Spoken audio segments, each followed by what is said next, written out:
Like you are in the top 0.001% of people that say they're in real estate.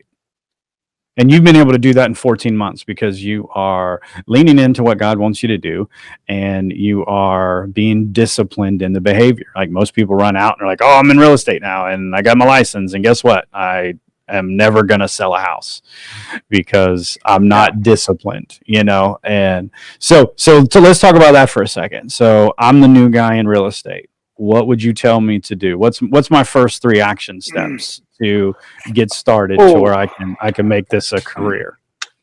I'm going to hit you with a Bible verse, and it's Proverbs 29:18, and it says, where there is no vision, that people run wild or they perish. So you got to understand, if you're a new person in real estate, if you're hearing me, this guy with a pink shirt on, and a nice house in the background, I would suggest strongly that you look at, where do you want your life to be in 5 years? What is, financially, where do you want your business to be? How do you want to be with your wife? Or if you're not married, do you want to have a spouse? What about your kids? What about your health? Your recreation, where are you living? How is your environment? Kind of all those things, and be as clear as possible. I'll give you an example. For me, Mark, I want to have $80,000 in passive income a month in 5 years. And so, okay, am I going to do that through acquiring residential properties? Am I going to do that through syndicating multifamily? Am I going to do that through mobile home parks? Am I going to do that through just amassing a bunch of commercial properties and renting them out on a triple net lease? They're all possible to do it, but which one am I going to do? Which one of these vehicles is going to catalyze me to reach my goals? Okay, if I want to do this through single family residential, what city am I going to invest in? What part of the city am I going to invest in? What kind of houses and asset classes am I going to do? Duplexes, quadplexes, single family?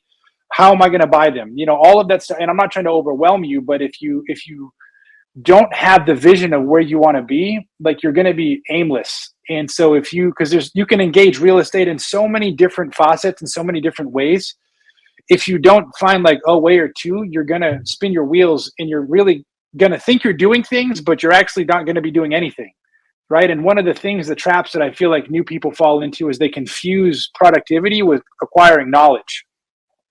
And so in the real estate thing, you're going to realize that a lot of people have what we call analysis paralysis, where they'll look at everything and look and learn and look and learn, and it doesn't translate to action. And if it doesn't translate to action, you're not going to whatever you learn doesn't mean anything anyways.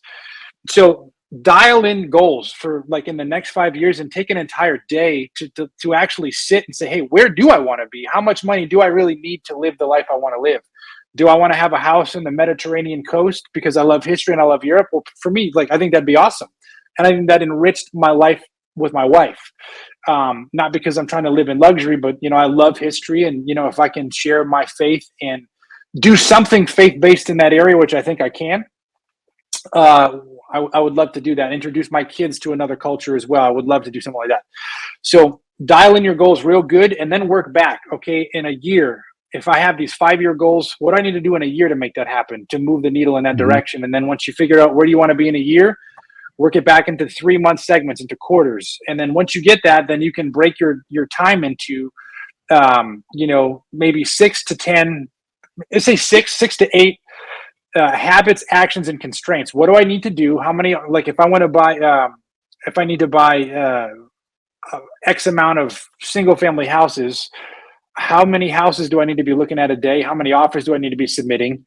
How many houses do I need to close on in the next 3 months? These are things that you're going to have clarity on, because if you want to really succeed, you're really going to need to have clarity, at least at some point. And that point needs to be in the beginning of your journey as soon as possible. That would be my probably biggest suggestion.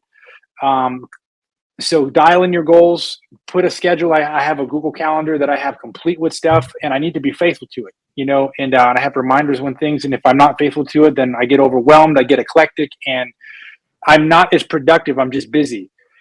Sure. So if you put a schedule on and you obey your schedule, you'll become efficient. You'll be busy, yes, but you'll be efficient, which is really the goal, right? You want to move the needle. That's going to be coupled with and inextricably linked to taking action. Imperfect action gets things done. you're never going to be perfect, but you got to take action. You got to call agents. You got to make offers. You got to find, if you're going to do on, whatever, if you're going to wholesale, like you've got to locate source properties, figure out how to do it.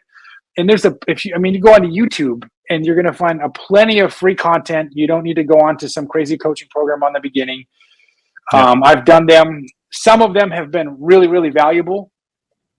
Some of them have provided really no more content and value than free YouTube videos, if I'm honest. Sure. And it just depends.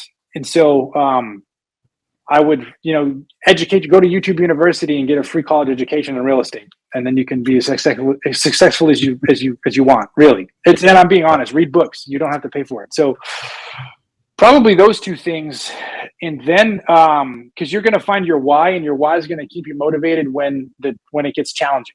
And just to add on to this, I would probably want to cap out this so I don't overwhelm anybody. But when you get all excited, you learn about real estate, you learn about the potential, you learn how actually low barrier really is to get into it.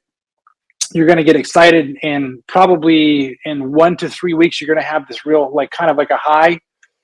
But then when you see that it's a grind and you got to show up and you got to put the work in and no one's going to do it for you, you kind of have this little lull, like a little depression and motivation. And that first dip is when 99% of the people fall off and quit, and they go back to doing what they're doing before.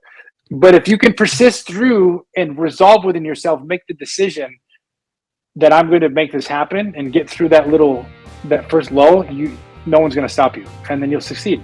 That happened to me.